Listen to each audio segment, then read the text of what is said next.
Hey everyone! Welcome back to the Secret Capital Luxury, the channel where we only talk about the wealthiest. Today, we're going to talk about the wealthiest man in history, Mansa Musa. He was so rich that even Jeff Bezos, the richest person on Earth, would pale in comparison. So, let's dive into the story of this legendary king of Mali. Earlier this year, it was reported that Jeff Bezos, the founder of Amazon, was the first person in history to be worth more than $200 billion and is currently the richest person on Earth, making an unbelievable $13 million per hour. But what if we told you that someone in history was worth much more than Jeff Bezos? So much more that their wealth is considered by many professionals to be inconceivable, incalculable, and so vast that nobody will ever reach it again. Today, we're going to discuss the wealth of Mansa Musa, the king of Mali, the wealthiest man in history. We'll take a look at how he acquired his fortune and what exactly he spent all that money on. Let's take a trip back to 14th century Europe. The bubonic plague is sweeping across the land, decimating cities and killing 1/3 of the continent's population.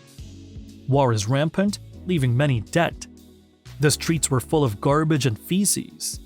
Frankly, it's a miserable time to be alive.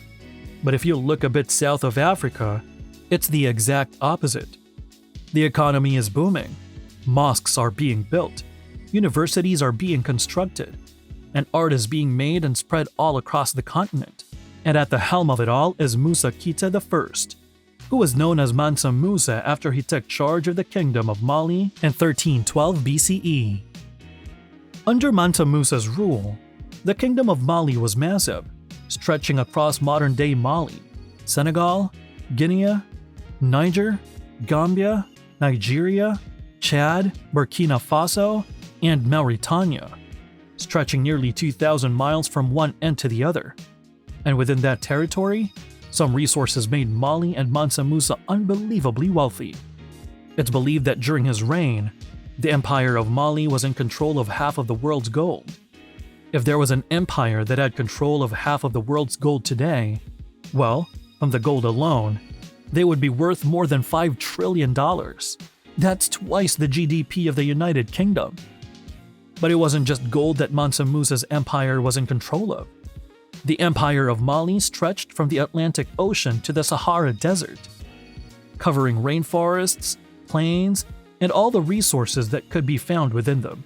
Much of the fortune of Mali came from salt deposits and elephant ivory, which were big sources of profit.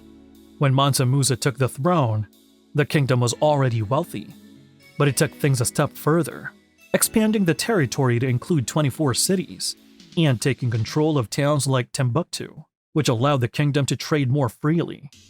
So, Mansa Musa was a fan of conquering, of earning more resources for himself and his country. But what exactly did he do with those resources?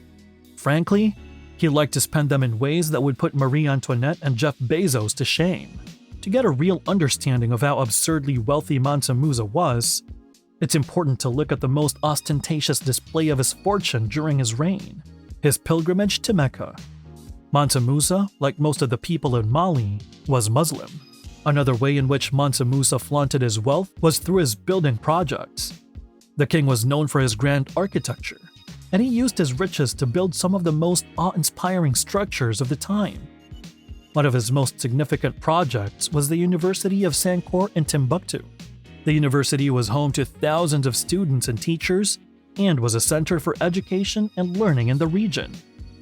Mansa Musa also built many mosques throughout his kingdom, including the famous the Gingerbread Mosque, which still stands to this day. But Mansa Musa's wealth wasn't just limited to architecture and golden staff. He was also a patron of the arts, commissioning many beautiful pieces of art that still exist today. The king was known for his love of music, and he sponsored many musicians and performers during his reign. He even brought a troupe of musicians with him on his pilgrimage to Mecca, where they performed for the crowds.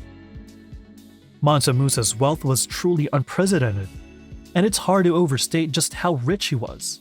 Some historians estimate that his fortune was so vast that it's impossible to calculate its value in modern times.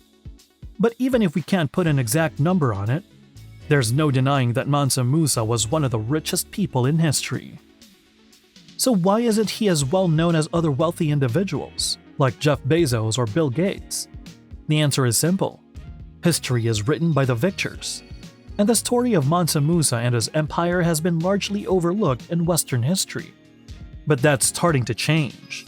In recent years, there's been a renewed interest in Mansa Musa and the Kingdom of Mali, and historians are starting to give the king and his achievements the recognition they deserve. In conclusion, Mansa Musa's wealth was truly incomprehensible. His empire controlled half of the world's gold, and his pilgrimage to Mecca was one of the most extravagant displays of wealth in history. But Mansa Musa wasn't just a wealthy king. He was also a patron of the arts, a builder of great structures, and a conqueror of vast territories. His story is a testament of the power and potential of African empires, and it's time we give him the recognition he deserves. There you have it, folks. The richest man that's ever been. What about you, huh? What would you do with money and wealth like Mansa Musa? From the Secret Capital Luxury. Thanks for watching this video. Subscribe to this channel and like this video for more.